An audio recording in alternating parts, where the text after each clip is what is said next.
అంటే చాలామంది దగ్గర సొసైటీలో వింటుంటాం సార్. యాక్చువల్‌గా వీళ్ళు వెళ్ళేదేమో అంటే ల్యాక్ ఆఫ్ అవేర్‌నెస్ మీరన్నట్టుగా. వెళ్ళేదేమో లైఫ్ సేవ్ కోసం వెళ్తారు. అప్పుడు నిజంగా వచ్చుంటది వాళ్ళకి. కానీ అక్కడికి పోయి with small injection or big injection whatever it is cost difference ఉండొచ్చేమో కానీ అది లైఫ్‌ని సేవ్ చేస్తుందక్కడ. చేసేటప్పటికి ఏమవుతుందంటే ఏం లేదు కదా, గ్యాస్ నొప్పే కదా అని అంటే చుట్టుపక్కల ఉండే సమాజం కూడా వాళ్ళకి అలా ప్రొవోక్ చేయటం. తద్వారా ఏమవుతుందంటే ఆ పర్టికులర్ డాక్టర్ల మీద ఒక ముద్ర అనేది సొసైటీ వేస్తుంది.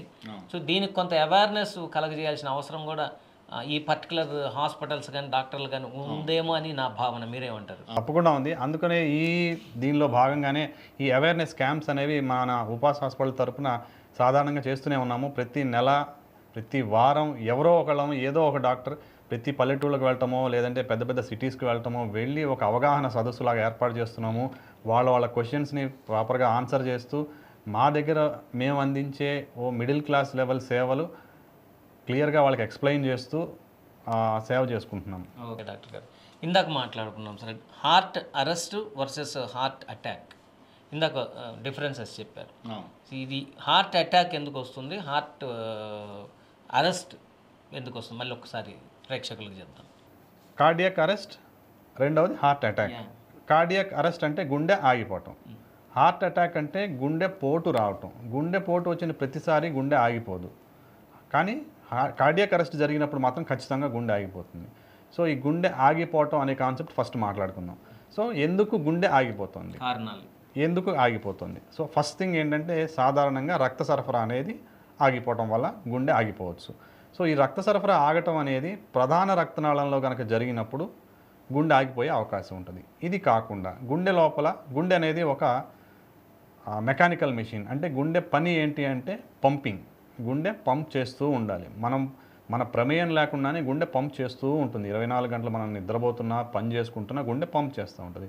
ఇలా పంపింగ్ చేస్తూనే ఉండటానికి, మనకు తెలియకుండా కూడా జరగటానికి గల కారణం ఏంటి అంటే గుండె లోపల ఒక పేస్ మేకర్ అనేది ఒక నోడ్ ఉంటుంది. ఎస్ఏ నోడ్ అంటాం.